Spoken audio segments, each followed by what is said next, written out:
Atenção para o top de 3 segundos. Vem aí mais um campeão de audiência. Agora entra em campo a equipe que bate um bolão quando o assunto é futebol. As notícias do seu clube, as informações com total credibilidade. Está no ar! No Gramado com a DIG.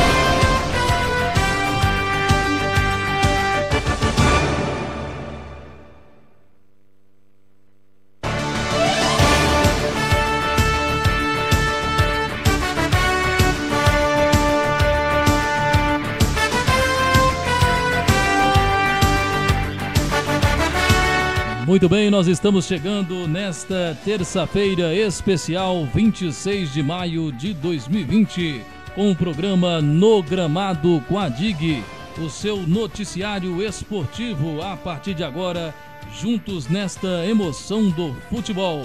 Olha, o nosso programa No Gramado com a DIG chega no oferecimento de Rede Nova Drogarias, Drogaria Barbosa, a sua saúde em primeiro lugar. A Drogaria Barbosa informa a você, cliente amigo, a você, torcedor. Primeiro, previna-se contra o coronavírus. Se precisar, receba o seu medicamento na comodidade e segurança do seu lar. Pelo Disque Entrega Drogaria Barbosa.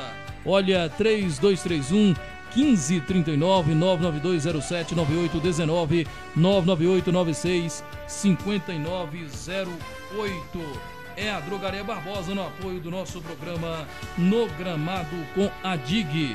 Conosco também Espaço Limpo Digs, para você manter a sua casa perfumada, torcedor e cliente amigo, para você manter a sua casa perfumada e espantar o coronavírus. Espaço Limpo Digs. Tela entrega 991468344 999780421. E Nanda Artes e Marla Confecções. E estamos juntos na emoção hoje do programa No Gramado com a DIG. Olha, já abraçando o pessoal conosco, participando do nosso programa No Gramado com a DIG, o Valdir Santos está participando, a Aline Rodrigues também conosco, a Suzana Pimenta, nosso muito boa noite. É o pessoal já participando, interagindo com o programa No Gramado com a DIG. Nosso companheiro de trabalho, Gildásio Mendes, fotógrafo e radialista, excelente profissional, está aí também conosco. O Davizinho, também motorista da Web Rádio Digs, participando da nossa programação. Também conosco participando o Wilson, o Zé Manel e também a Geralda Mendes. É o pessoal participando já do programa No Gramado com a DIG. A partir de agora, o nosso noticiário esportivo. A partir de agora, até as 9 da noite, esse programa bacana, esse programa legal, trazendo a informação em pauta. Vamos agora com o assunto do dia no nosso programa No Gramado com a DIG. É o assunto do dia chegando a partir de agora para você, torcedor. Assunto do dia. Assunto do dia.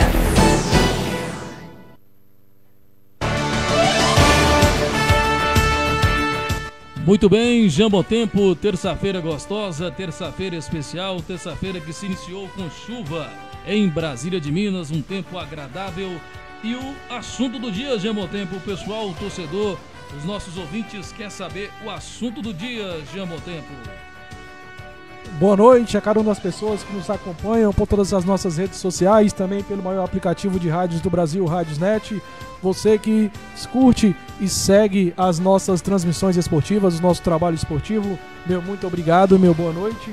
Hoje, Geilson, no cenário esportivo, o que marcou o cenário esportivo no dia de hoje, já desde ontem, na verdade, o presidente atleticano, em entrevista ao blog do Mauro César Pereira, jornalista da ESPN Brasil, do UOL, da Rádio Bandeirantes, enfim, um jornalista já renomado, o presidente do Atlético, o Sérgio Sete Câmara, foi à CBF pedir ajuda financeira e confirmou que o Atlético deve salários aos jogadores e a funcionários.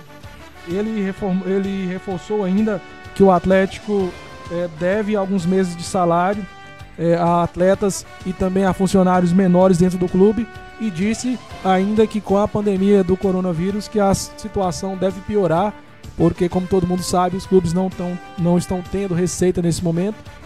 A única receita que os clubes têm é o pay-per-view da TV Globo, da Organizações Globo, que a parcela a vencer é somente no fim do ano, ou seja, os clubes entrando nessa nova regra de distribuição de receita de televisão.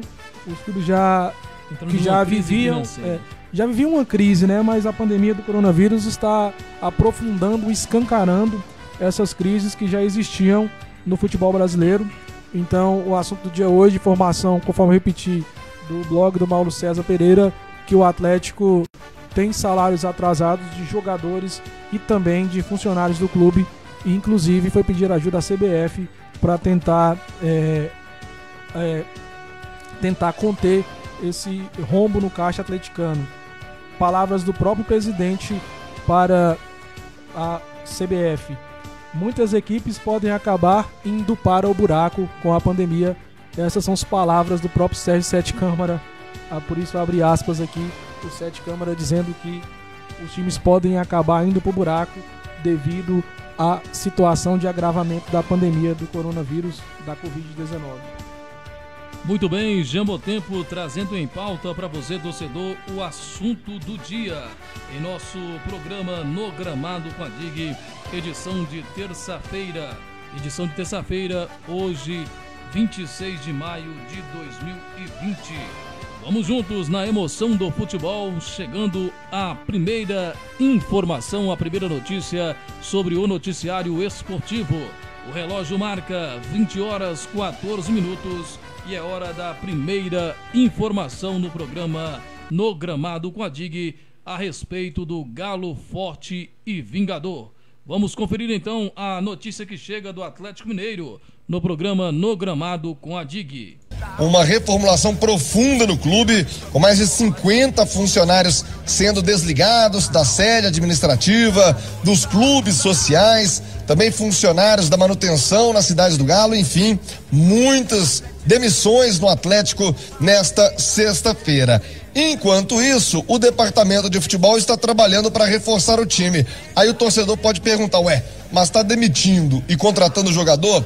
É que, na verdade, são orçamentos totalmente distintos. O Atlético, não é segredo para ninguém, conta com esses patrocinadores para reforçar o time, e na verdade não é doação de dinheiro, que alguém pode pensar, se está dando dinheiro para contratar, usa o dinheiro para pagar salário, por exemplo, que está atrasado. Não. O que os investidores, esses patrocinadores e investidores estão fazendo, contratando jogadores para colocar no Atlético, para que esses jogadores tenham uma valorização e lá na frente esses investidores também tenham essa remuneração de volta. Então não é doação de dinheiro, é um investimento para ter um time mais forte e, por consequência, valorizar as suas apostas. Algo que já faz algum tempo no futebol, todos os clubes do Brasil contando com esses investidores, já que a situação financeira dos clubes é caótica. E a bola da vez no Atlético, Emerson Pansieri, é o jovem Alan Franco, 21 anos, equatoriano, destaque do Independiente Del Valle, que foi campeão da Copa Sul-Americana no ano passado. Ele foi um dos bons jogadores, um dos bons valores do Independiente Del Valle. Tem justamente esse perfil do que o investidor gosta, né? O jogador tem que ser jovem para chegar, ficar aqui 2, 3 anos, amadurecer, se valorizar, e numa futura venda o investidor recupera aquele dinheiro colocado e, claro, faz render ainda mais, porque se vai bem, valoriza no futebol brasileiro, tem uma visibilidade muito maior do que o futebol equatoriano. Muito bem, chegando o noticiário esportivo do Atlético Mineiro. Em meio a essa pandemia, o Atlético demitindo funcionários. É a notícia que chega e a gente agradece ao Thiago Reis, da Rádio Itatiaia de Belo Horizonte, por nos ceder gentilmente essa reportagem para a gente poder fazer esse programa No Gramado com a DIG a respeito do Clube Atlético Mineiro. Jambotempo agora comenta essa noticiário atleticano, Jambotempo, da demissão no Atlético Mineiro em meio à pandemia e também à contratação. Meio que uma controvérsia no Atlético Mineiro, um setor contratando, outro demitindo o Jambotempo. É isso, Gelson Mendes. O nosso futebol brasileiro vive uma situação econômica caótica que não é de hoje. A gente sabe disso, que o Cruzeiro não é o único time que vive envolto a crises econômicas. Quase todos os clubes do Brasil passam por isso. O Santos hoje, inclusive, notificou a FIFA o não pagamento do Flamengo por Gabigol, ou seja, até o Flamengo, que é o mais milionário, o Palmeiras também sendo notificado na FIFA por causa de dívidas. São os clubes brasileiros que vivem essa situação caótica ao longo dos anos pelas más gestões, más administrações que enfiaram os clubes brasileiros num verdadeiro buraco, num verdadeiro abismo financeiro. O Atlético não é diferente, tendo que fazer essa reformulação no setor administrativo, fez algumas demissões, mas não são só esses os problemas do Atlético. Por um lado, o Atlético demitiu essas 50 pessoas, o Atlético também deve 3 meses de salário para os jogadores e deve 4 meses de imagens, segundo informações vinculadas pelos próprios jogadores do Atlético.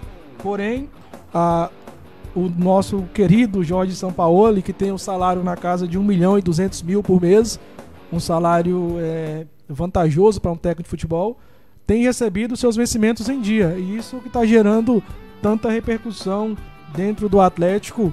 A gente falava da situação financeira e do pedido de ajuda da CBF.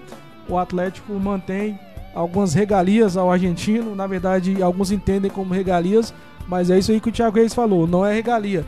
É porque algumas pessoas dentro do Atlético, alguns jogadores, recebem via patrocinador, ou seja, esses salários acabam tendo em dia, porque o empresário investe no clube, pensando na exposição de marca, pensando numa eventual venda do jogador para assim lucrar lá na frente, conforme ele falou. Então o Atlético tem um orçamento que é do clube, que está com salários atrasados, demissão de pessoas, que é um cenário comum a gente vê no futebol brasileiro, e do outro lado tem o cenário dos patrocinadores, investidores, injetando dinheiro no Atlético para a contratação de atletas, e esses sim os salários não atrasam. Porém, se algum dia o clube vender o atleta, uma parte da valorização, dependendo do contrato de patrocínio, acaba indo para o empresário. É algo que o Cruzeiro fez, só que o Cruzeiro está sendo investigado porque pode ter havido irregularidades, mas o Atlético até então está fazendo tudo dentro da lei, mas são acordos assinados com empresários, com investidores para lucrar na venda dos jogadores. E o Atlético que vive esses problemas. Você acha, na sua opinião, que o mal do futebol são os empresários? Eu acho que o mal do futebol brasileiro, na minha visão, são os diretores, dirigentes de futebol, porque os empresários só conseguem mandar dentro do clube se o clube não tiver pulso firme e tiver uma boa administração. Por que eu digo uma boa gestão? Porque hoje você vê um clube devendo, como o Atlético, por exemplo, devendo esses salários atrasados, ele recorre ao empresário para fazer empréstimo também, para pagar os empresários. Por quê? Porque os bancos já não dão mais crédito, porque o nome do clube não está muito bem mais, a visibilidade do clube em termos de marca está desgastada por causa dos constantes de alguns escândalos que acabam acontecendo, querendo ou não. Quase todos os clubes brasileiros têm a imagem desgastada pelo fato de não pagarem algumas dívidas. Então, com uma boa gestão, com um bom dirigente, é óbvio que o crédito do clube volta. O clube não precisa se render aos empresários. Mas para mim o problema do futebol brasileiro é a má gestão, porque o clube acaba ficando na mão de empresários. Os empresários acabam injetando dinheiro, depois os empresários têm que cobrar. Ninguém vai dar dinheiro de graça, não é conforme diz o Thiago Reis aí, ninguém vai fazer doação de dinheiro para beneficiar clube de futebol, não. Quem põe dinheiro no clube está pensando no retorno, e está correto, porque futebol é um grande negócio. Quem põe dinheiro no futebol tem que pensar no retorno financeiro, tem que pensar no lucro. Quem tem que pensar no clube, e aí sim inclui-se a gestão boa, eficiente ou a má gestão, quem tem que pensar no clube é o dirigente. O dirigente que tem que fazer acordos que sejam que quem seja beneficiado seja o clube, não o empresário. Quando o dirigente acaba beneficiando empresários, aí para mim configura uma má gestão, ou seja, são clubes que são geridos por incompetentes, que acabam levando os clubes brasileiros para esse buraco cada vez maior, do qual eles não conseguem sair. Então, para mim, o grande mal do futebol, não que os empresários sejam anjos, mas o empresário se aproveita de um mal que já é do futebol brasileiro e acaba se aproveitando, se alimentando disso. É o capitalismo, o sistema funciona assim. Quem tem dinheiro consegue ganhar mais dinheiro. Ainda no Atlético, Jailson falando sobre o atleta do Independente Del Valle, já era dado como certo a contratação até amanhã de hoje, porém algumas reviravoltas acontecem no caso na questão das comissões. Aí volta os empresários de novo. O Atlético discutindo a questão das comissões pagas a terceiros pela contratação do atleta, portanto o negócio ainda segue emperrado e as próximas horas vai definir se o Atlético vai conseguir fazer a contratação ou não. E o Atlético que também tentava a contratação do jogador Léo Santana do Goiás. O Goiás havia pedido um valor maior, mas o Atlético rechaçou a tentativa de aumentar essa proposta, portanto também segue emperrada a negociação. É o Atlético que vai tentando negociar, muito graças a esses parceiros econômicos que o Atlético encontrou esse ano.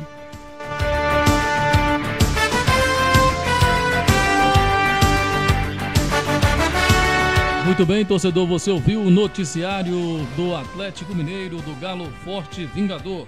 Está conosco no grupo 24 horas, informação do Galo Forte Vingador, o Eucílio Mendes, nosso muito boa noite.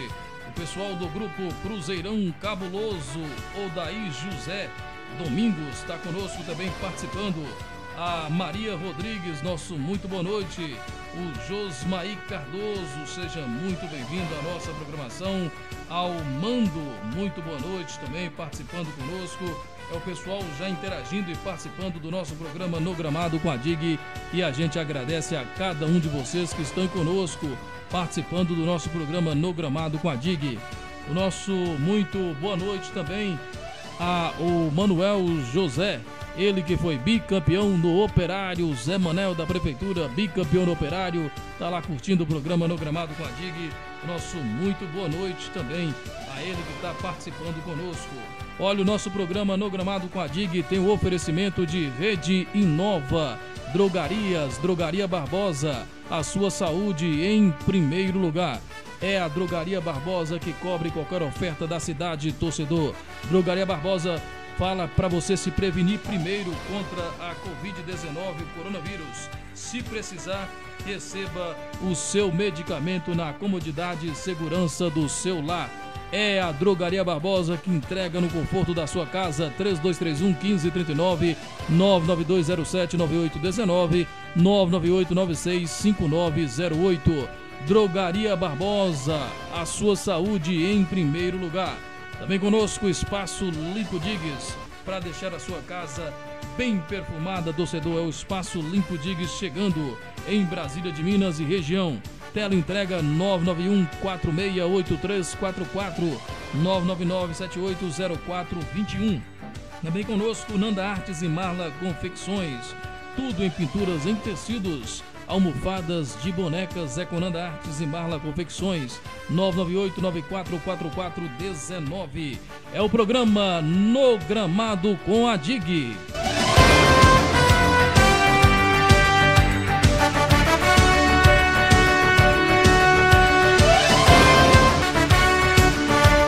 Muito bem, você está acompanhando conosco o programa No Gramado com a DIG, edição de terça-feira, 26 de maio de 2020.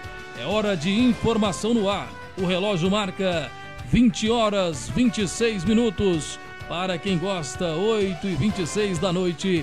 É hora da notícia do Cruzeirão Cabuloso, o rei de Copas brasileiros, chegando agora no nosso noticiário esportivo. É a notícia do Cruzeirão Cabuloso chegando agora para você, torcedor. O Sérgio Santos Rodrigues esteve com a equipe dele, com o Lidson Potts, o primeiro vice, e o Biagio Peluso, o segundo vice, eleitos na quinta-feira. Eles foram até a sede administrativa do Barro Preto e começando o trabalho de transição, já visitando todos os setores na sede administrativa. Ele terá uma sala lá na sede para tocar os trabalhos nesta semana, e não é pouca coisa que tem para fazer. Hoje ele confirmou o superintendente jurídico dele, é o advogado Flávio Bosson, foi membro aí de tribunais de justiça desportiva. Ele atuou nos últimos 12 anos nesta questão.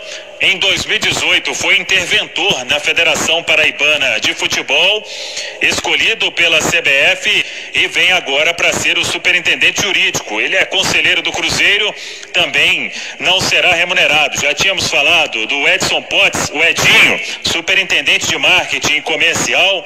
O Léo Portela é o deputado, ele será superintendente de relações institucionais aí para lidar mais com poder público. O André Argolo, que está desde o final do ano passado no Cruzeiro, ele deve continuar como diretor de relações institucionais aí mais com entidades do esporte, federação, CBF, FIFA, e o Sérgio vai definindo outros nomes. Ainda não confirmou, mas o Divino Lima deve mesmo ser o diretor financeiro e outros cargos que ele vai anunciar ao longo da semana. E o Cruzeiro terá também um comitê de inovação, aí é relacionado mais a conteúdos digitais, a produzir conteúdo. Estarão neste comitê o Rodrigo Moreira, que é CEO da Smart Talk, o Gustavo Caetano, CEO da Sambatec, e o músico Henrique Portugal, do Skank. 3 pessoas aí ajudando o Sérgio Santos Rodrigues a buscar novas ideias, né? Como diz o nome, Comitê de Inovação. Então as coisas vão acontecendo, muita reunião ainda, muita conversa, até porque todo mundo sabe que o Cruzeiro tem valores importantes aí para quitar no decorrer desta semana. Uma outra informação importante: o Sérgio Santos Rodrigues, ele esteve com o Giovanni Baroni, com o Paulo Cifuentes e com Luiz Carlos Rodrigues. Eram os 3 candidatos das chapas no Conselho Deliberativo, as chapas que perderam. O Paulo César Pedrosa foi o presidente eleito.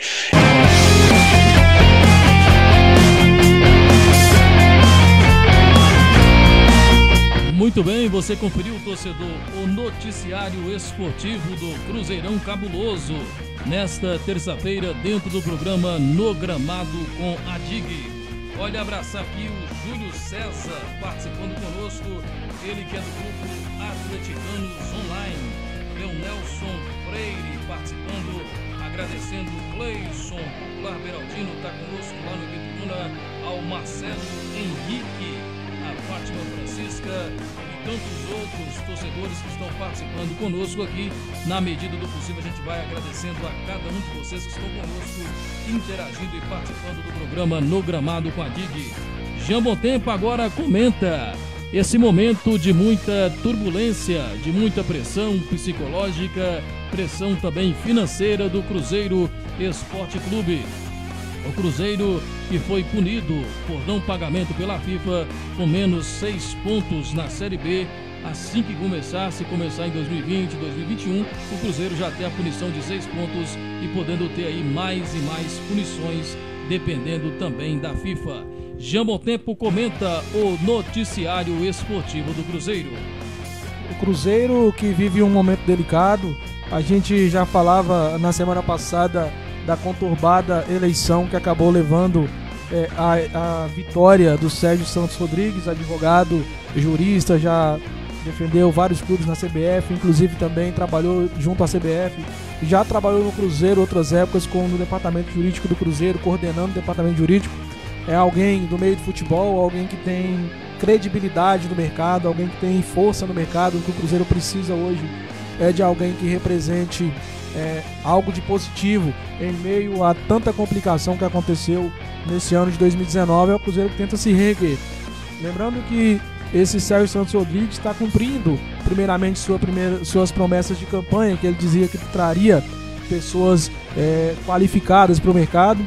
Por exemplo, o departamento jurídico, ele trazendo o Fábio Bolson, que trabalhou na intervenção, a pedido da CBF, na intervenção na Federação Paraibana de Futebol, que conseguiu solucionar alguns problemas importantes ali, trazendo também o Samuel Portugal,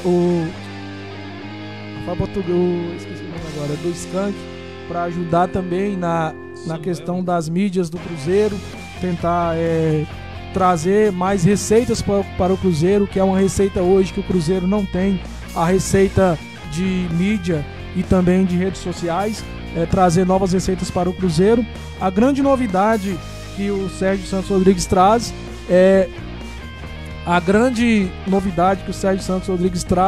é essa criação desse departamento de inovações e tecnologias, que basicamente é um departamento que vai tentar trazer receitas para o Cruzeiro através de novas fontes tecnológicas, como por exemplo citei a questão das redes sociais, mas também o site. São várias outras mídias sociais que o Cruzeiro hoje não tem lucro e pode trazer alguma lucratividade para o Cruzeiro. São novas formas de receitas, uma vez que eu disse que os clubes hoje só têm a receita de TV, em sua grande maioria, e com esse tempo de pandemia, sem transmissão de futebol, os clubes acabam perdendo muito dinheiro com isso. Também na divisão de novas receitas, a TV Globo, através do seu pay-per-view, paga somente ali no fim do ano, só uma parcela em janeiro e outra no meio do ano, em junho, e outra somente em dezembro. Os clubes que já adiantaram receita acabam ficando prejudicados também quanto a isso nessa nova divisão de receitas. Enfim, é o Cruzeiro que vai tentando se erguer, tentando montar a sua equipe diretiva, o Sérgio Santos Rodrigues tentando montar a sua equipe diretiva e tentando gerar novas receitas para o Cruzeiro para tentar vencer essa crise econômica profunda no qual mergulharam o Cruzeiro. A gente na semana passada também citava o relatório da Kroll, que investigou as contas do Cruzeiro e apresentou um rombo de mais de 400 milhões de prejuízo no ano passado, elevando a dívida do Cruzeiro a 809 milhões e podendo chegar até a 1 bilhão e 200 milhões de reais, algo que seria impagável pelo patrimônio do clube. Ou seja, são situações que foram se acumulando ao longo dos anos. Desde 2016, o Cruzeiro não realizava alguns pagamentos e isso estourou tudo em 2019, na gestão do Wagner Pires de Sá, que foi a gestão mais desastrosa da história do Cruzeiro. Levou o clube para a segunda divisão e entrega com uma dívida de 809 milhões de reais, essa dívida já apurada, uma dívida que destruiu os cofres do clube. E lembrando um prejuízo no ano passado de 394 milhões de reais, para ser mais exato, algo quase próximo a 400 milhões, algo impensável para uma gestão de futebol, uma dívida desse tamanho, um prejuízo desse tamanho, na casa dos 400 milhões, quase 400 milhões, algo que o Cruzeiro tem que esquecer, tem que tentar ir para frente agora, tentar se erguer, conforme está fazendo o Sérgio Santos Rodrigues, presidente eleito do Cruzeiro na semana passada. Outra boa notícia é que o Paulo Pedrosa, que foi eleito no Conselho Deliberativo para presidente, que faz parte da oposição, acabou se reunindo com as chapas perdedoras naquela eleição do Conselho e ficou definido que o Cruzeiro, que eles não entrariam na justiça para uma tentativa de impugnação da eleição, o que levaria o Cruzeiro a mais vezes ao tribunal e mais problemas acarretariam.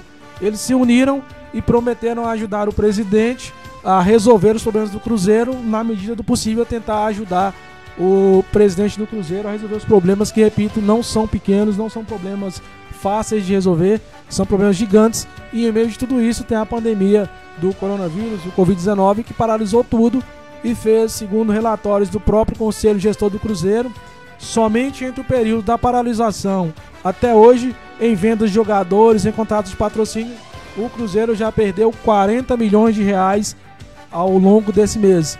Ou seja, é um dinheiro que faz diferença para um clube já fragilizado como o Cruzeiro.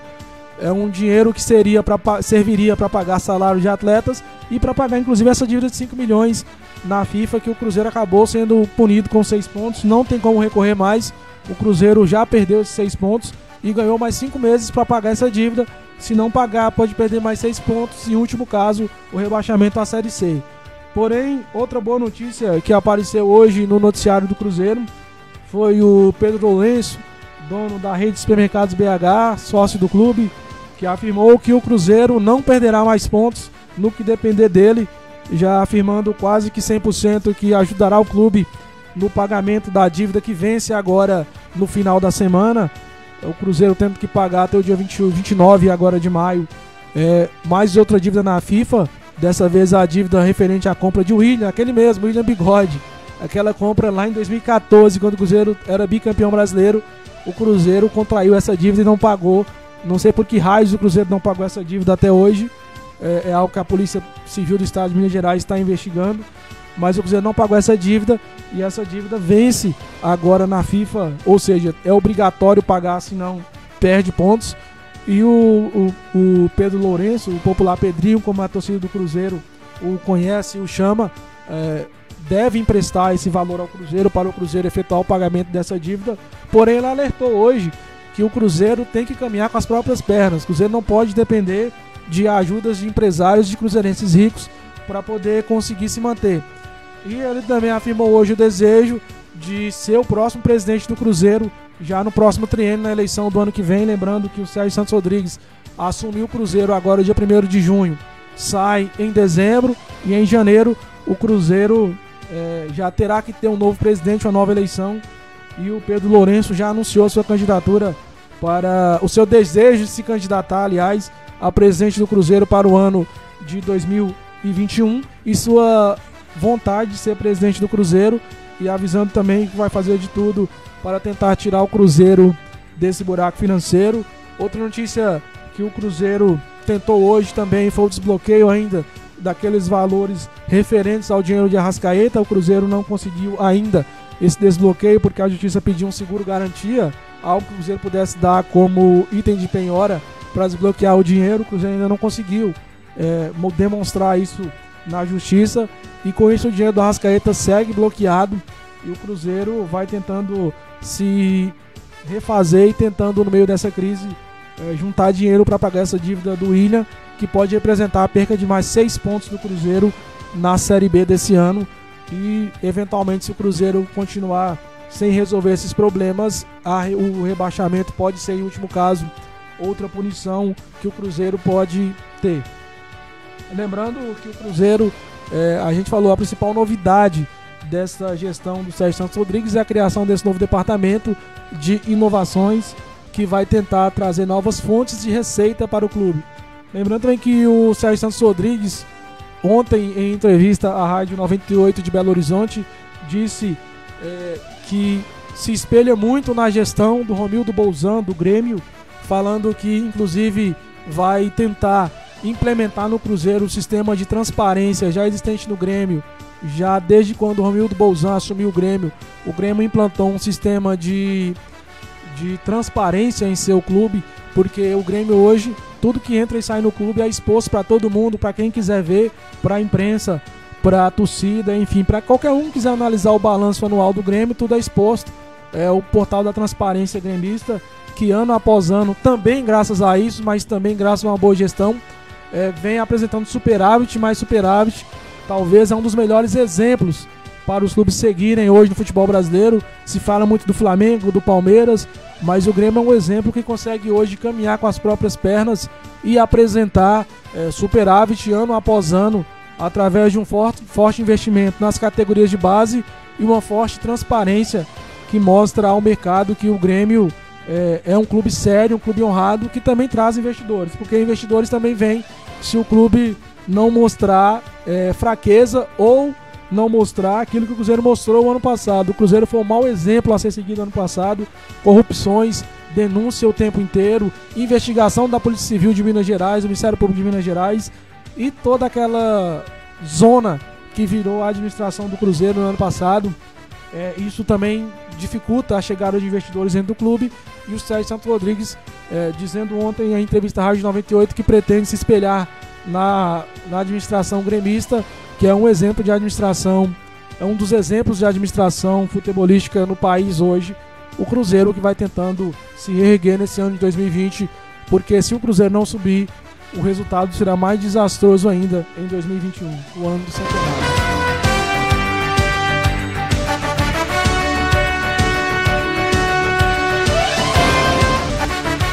Muito bem, agradecendo a Carol Silva participando conosco do programa No Gramado com a DIG, e também o Marco Aurélio, o pessoal, o Thiago Aline, provavelmente o Thiago com a sua esposa Aline conferindo o nosso programa, o Marcelo Nunes, também o Jonathan, o pessoal participando bastante do programa No Gramado com a DIG. A gente segue agradecendo a cada um de vocês. Olha, o relógio marca 20 horas 42 minutos. Para quem queira, 8h42. Para quem queira, 8 horas 42 minutos. Jambo Tempo, qual o momento histórico do futebol nacional mais te marcou? Falando de momento histórico, momento que entra para a história do cenário esportivo nacional. Olha, Geilson, sem dúvida nenhuma, acho que essa geração que viu craques como Ronaldo, Rivaldo, Cafu, vários jogadores que vestiram a camisa brasileira, jogar futebol, sem dúvida nenhuma, está um pouco longe, mas a Copa do Mundo de 2002, quando o Brasil encara aquela fortíssima seleção da Alemanha na finalíssima, com Oliver Kahn, o melhor goleiro do mundo, e, enfim, vários outros jogadores alemães ali que já vinham de décadas anteriores sendo taxados como melhores do mundo. E o Brasil com a seleção forte também, algo que o Brasil de lá para cá não conseguiu formar mais, uma seleção cheia de craques. Aqueles craques precisavam ser coroados com um título, e o título veio com aquele pentacampeonato. Essa geração de 90 para cá, a nossa geração, né, viu 2 Copas do Mundo, a 94 e a de 2002, porém a de 2002 ficou mais marcante na memória, acho que do torcedor brasileiro, pelo bom futebol apresentado por aqueles jogadores. O Ronaldo Fenômeno, ele vinha de uma lesão que tinha tirado ele por 2 anos dos gramados. Um exemplo de superação.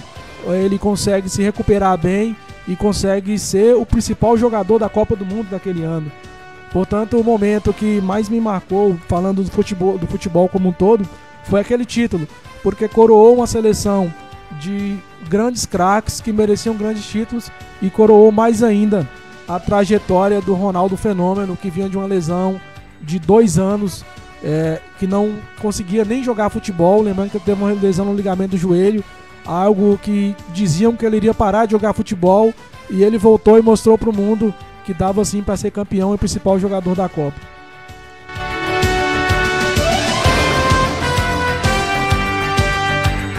Muito bem, momentos históricos, momentos marcantes que marcam a trajetória do nosso futebol nacional, marcam também a trajetória dos atletas. Quem não se lembra do 1000º gol de Pelé com a camisa do Santos, o 1000º gol de Túlio Maravilha, o gol de cabeça do Dario, o Dadá Maravilha, que deu ao Atlético Mineiro o título de campeão brasileiro. Gols marcantes também pelo Cruzeirão cabuloso de jogadores históricos, e tantos outros jogadores que engrandecem ainda mais o cenário esportivo nacional do nosso futebol, e essa que é uma paixão mundial, o futebol. Vamos falar agora, prestar uma homenagem a ele que, sem dúvida nenhuma, está marcado na história do futebol mundial. Ele que fez o seu 1000º gol com a camisa do Vasco da Gama. Ele que tem uma história linda, uma história bacana dentro do cenário esportivo nacional. Um dos maiores jogadores, sem dúvida nenhuma, de toda a história mundial. Estamos falando de craques, de verdadeiras lendas como Pelé, Maradona, Romário, Ronaldo Fenômeno e tantos outros jogadores. Hoje prestando homenagem a 13 anos, Vasco da Gama e Sport. O confronto entre o goleiro Magrão do Sport e o gênio da grande área, o Romário. 13 anos do 1000º gol do Baixinho. Há 13 anos, Romário marcava o 1000º gol na carreira. O ex-jogador de futebol e hoje senador da República pelo Rio de Janeiro recordou o fato pela rede social. O parlamentar pontuou que em 1988, durante uma entrevista, fez esta promessa. Com o tempo, ele acabou esquecendo dela, mas o mais importante é que ele conseguiu cumpri-la. O feito histórico do Baixinho, assim chamado pela crônica esportiva, aconteceu no estádio de São Januário, quando atuava como atacante do Vasco. A partida foi contra o Sport de Recife, em maio de 2007. O subtenente do Exército, Wagner Firmino, pontua que por 2 vezes quase viu o gol 1000 e se diz frustrado por não ter visto ao vivo o pênalti cobrado para o fundo das redes do goleiro Magrão. O Militar, porém, pontua qual foi o gol mais importante da carreira de Romário para a vida dele. Pô, eu tava com meu pai, cara, no Maracanã. Meu pai sempre me levava, eu e meu irmão. E a gente viu esse jogo aí. Eu não me recordo se foi o primeiro título do Vasco que eu vi, mas foi um jogo que marcou, cara. Foi bem legal a torcida lá, pô, emocionada, o pessoal saltando pra caramba na arquibancada. Foi um jogo que marcou na minha cabeça. Antes de Romário, apenas Pelé havia chegado à marca dos 1000 gols contra o Vasco de 1969 no Maracanã. Romário pendurou as chuteiras pouco tempo depois de alcançar a meta histórica, totalizando 1002 gols dentro dos gramados. O número é questionado por alguns críticos, já que ele teria somado 75 gols dos tempos de atleta amador. Mas no mundo do futebol, às vezes, a matemática não é perfeita. Da Rádio Nacional, Rodrigo Ricardo.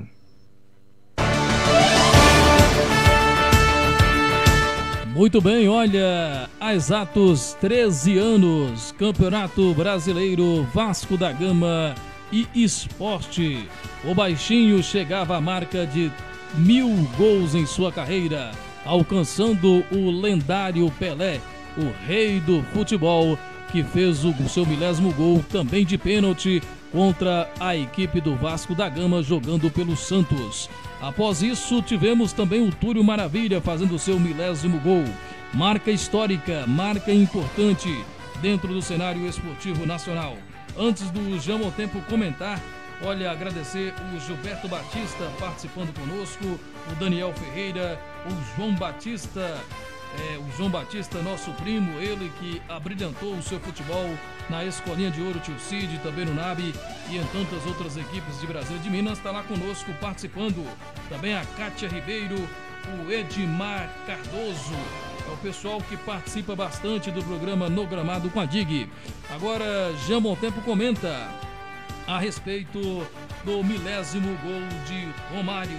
São momentos históricos, Jean Montempo. Aquele gol que buscou um título, aquele gol que simbolizou uma história dentro do cenário esportivo, como foi o gol de Romário, apesar de não ter o Vasco conquistado um título, mas marcou o mundo, o 1000º gol do baixinho Jean Montempo. Lembrando que naquela época havia muitas controvérsias sobre essa questão do 1000º gol de Romário, havia um debate à televisão, querendo dizer, conforme disse o repórter aí da Rádio Nacional, dizendo que Romário não teria os 1000 gols devido aos 75 contados lá da época de futebol amador. Mas o futebol tem disso, né? A gente tem jogadores que contam gols de um jeito, não contam gols de outro. Por exemplo, nós temos o Messi que está na casa dos 700 gols, não conta os seus gols de categoria de base. Temos o Cristiano Ronaldo, que também não gosta de contar seus gols de categoria de base. Por outro lado, temos também nesses 1000 gols do Pelé contados jogos amistosos. É isso que eu ia falar, demolição de estádio, bateu pênalti. Então há muita controvérsia nesses 1000º gols.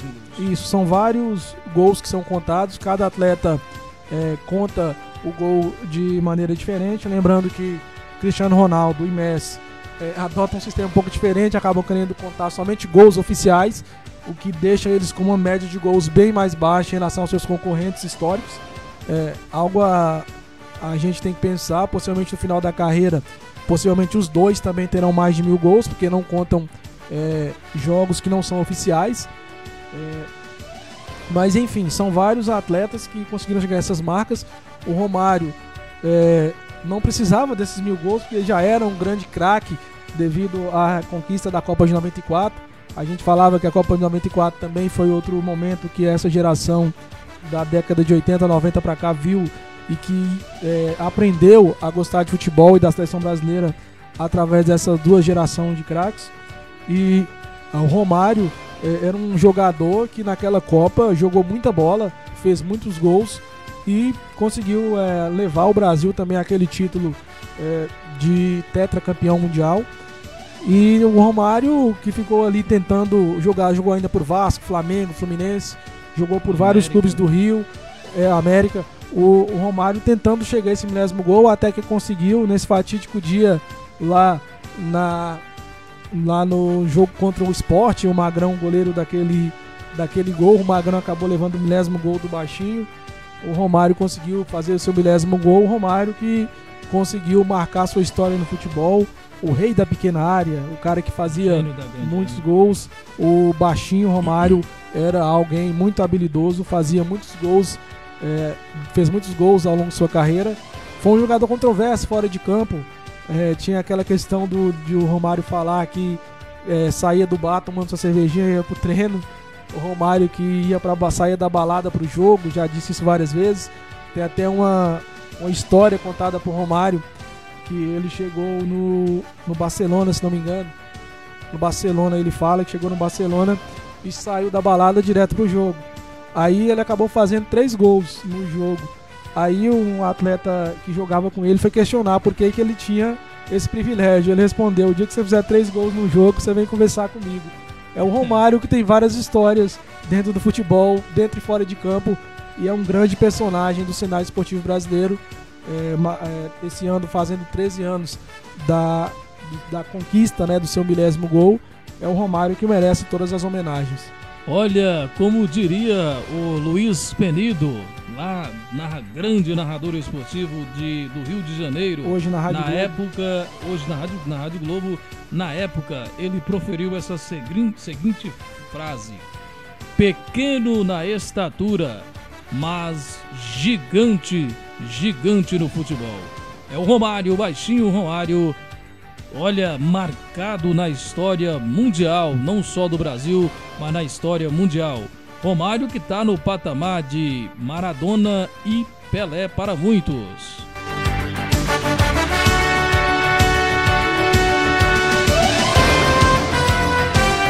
Muito bem, agradecendo aqui a Anne Cardoso pela participação, o Rodrigo Silva, a Vitória Mendes, a Viviane Silva, também a Franciele Maísa. É o pessoal participando do programa No Gramado com a DIG, e a gente vai agradecendo a cada um de vocês pelo carinho da audiência, pelo carinho da participação. Olha, o nosso programa No Gramado com a DIG tem um oferecimento de Rede Inova Drogarias, Drogaria Barbosa, a sua saúde em primeiro lugar. É a Drogaria Barbosa que cobre qualquer oferta da cidade do torcedor. Rua Coronel Sansão, 365-3231-1539, 99207-9819. Também 998-965908. Também conosco o Espaço Limpo Digs, produto de limpeza de ótima qualidade para você, dono de casa. E Nanda Artes e Marla Confecções. É o programa No Gramado com a DIG.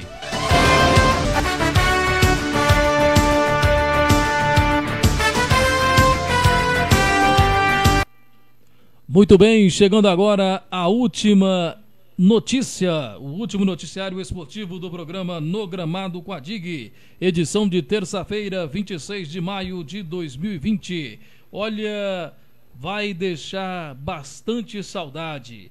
Aos 63 anos, morre o técnico Vadão, ex-técnico da seleção feminina e de tantos outros clubes do cenário esportivo nacional. Vamos à informação que chega no programa No Gramado com a DIG. Aos 63 anos, Oswaldo Fumeiro Álvares, o conhecido treinador Vadão, faleceu nesta segunda-feira. A causa da morte é um câncer no fígado, que evoluiu para outros órgãos. Vadão treinou a seleção brasileira feminina de futebol, além de vários clubes pelo país. A carreira de Vadão no futebol começou na meia esquerda das categorias de base do Guarani. Ele também jogaria por Noroeste, Catanduvense e Botafogo do Ribeirão Preto. Após se formar em Educação Física, foi preparador da Portuguesa e teve o primeiro trabalho como técnico no Mojimirim, ficando conhecido por montar no início dos anos 90 o chamado Carrossel Caipira. O corpo de Vadão segue para a cidade natal do treinador, Monte Azul Paulista, onde será velado e sepultado em cerimônia reservada aos amigos e familiares. Vadão deixa a esposa e 2 filhos. Da Rádio Nacional, Rodrigo Ricardo.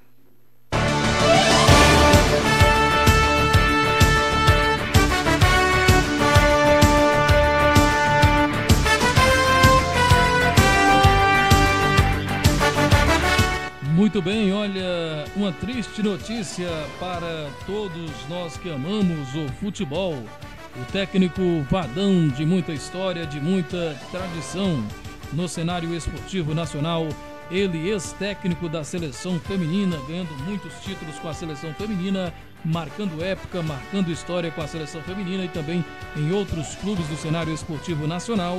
O técnico Vadão nos deixando aos 63 anos de bom tempo. É isso, o técnico Vadão, que além de revelar o Rivaldo, né, nesse chamado Carrossel Caipira, que fez sucesso em São Paulo na década de 90, revelou também nomes como Kaká em 2001, naquele torneio Rio-São Paulo, que o São Paulo acabou saindo campeão. O Vadão ali apresentava Kaká, o cenário esportivo brasileiro. Teve importância também no desenvolvimento de atletas como o Fernandinho, hoje no Manchester City, que também começou com ele lá no Atlético Paranaense. Teve importância também no lançamento ao futebol do jogador Luiz Fabiano lá no São Paulo. Passou pela seleção brasileira, onde dirigiu Marta, Cristiane, aquelas craques, aquelas mulheres craques da seleção brasileira que ficaram durante alguns anos aí fazendo a seleção brasileira aparecer cada vez mais, a seleção brasileira feminina aparecer cada vez mais no cenário esportivo mundial. O Vadão, que na seleção brasileira acabou vencendo a Copa América em 2014 e 2018, foi campeão pan-americano também pela seleção brasileira feminina em 2015 e também campeão do torneio internacional de futebol feminino nos anos de 2014 e 2015. Além disso, também foi campeão do Campeonato Brasileiro da Série C com o 15 de Piracicaba em 1995, foi campeão da Seletiva Libertadores em 1999 e Campeonato Paranaense em 2000 pelo Atlético Paranaense. A Supercopa do Japão ele venceu em 2005 pelo Verde Tóquio e também venceu o Catarinense em 2013 pelo time do Criciúma. Outros clubes que passaram, por qual passaram o Vadão também foi o Guarani, que defendeu por 5 vezes, o clube que ele mais defendeu na carreira, e foi o primeiro clube a prestar homenagem ao Vadão ali nas redes sociais. Lembrando que a Marta também, a Cristiane e várias outras jogadoras da seleção brasileira também prestaram homenagem, se emocionaram bastante com a morte do Vadão que deixou história no futebol brasileiro. O Guarani foi o técnico que ele mais trabalhou, passando por 5 vezes, seguido por Ponte Preta, por qual passou 4 vezes, passou pelos 2 times de Campinas. O Atlético Paranaense ele passou por 3 vezes, o São Caetano e a seleção brasileira ele passou por 2 vezes, tendo passado ainda por Corinthians e São Paulo por 1 vez cada uma também passando por Bahia. Enfim, é o Vadão que teve uma história muito bonita dentro do futebol brasileiro e alguém que com certeza vai deixar saudades, e fica aqui a nossa homenagem ao grande Vadão. Muito bem, Jamotempo, estamos finalizando o programa No Gramado com a DIG e eu gostaria que você deixasse o seu destaque final do nosso programa No Gramado com a DIG. Olha, Geilson, sem dúvida nenhuma, um destaque negativo a morte do Vadão, né? A gente falava, uma grande perda do futebol brasileiro no início dessa semana. Logo ontem foi morrer vítima de câncer, complicações de um câncer. O Vadão, que já lutava contra esse câncer já há alguns anos, o Vadão vai deixar saudade no futebol brasileiro. Nomes como Rivaldo, Marta, o próprio Kaká, são vários atletas e várias entidades, como o Guarani, também a Cristiane, jogadora da seleção brasileira. Várias pessoas prestaram homenagens, fizeram questão de lembrar da pessoa que foi o Vadão e da sua importância no futebol feminino, porque o futebol feminino consegue aparecer no cenário esportivo mundial depois que Vadão assume a seleção brasileira feminina. Por mais que tínhamos craques como Marta, Cristiane e várias outras atletas, mas a seleção brasileira feminina ela aparece para o mundo devido aos treinamentos do Vadão ali logo no início, quando a CBF não investia tanto assim na seleção feminina. O Vadão assumiu a bronca e treinou aquelas meninas e conquistou vários títulos ao longo dos anos com a seleção brasileira feminina. Então destaque de forma negativa, porque é a morte de alguém, né? Mas ao mesmo tempo é algo que mostra a importância do profissional Vadão para o cenário esportivo brasileiro. No mais, digo a cada uma das pessoas que nos acompanham, meu muito obrigado, meu boa noite. Peço que nos sigam nas redes sociais, curta, compartilhe o nosso canal lá no YouTube, compartilhe, curta aqui também no Facebook os nossos vídeos, as nossas lives, e assim cada vez mais a gente vai crescendo numa rede de vibrações boas contra a Covid-19. Muito bem, meu muito obrigado a cada um de vocês que estiveram conosco participando do programa No Gramado com a DIG. Que Papai do Céu te dê muita saúde e bem-estar. Obrigado a cada um de vocês. Encontro marcado na quinta-feira com o programa Resenha Esportiva.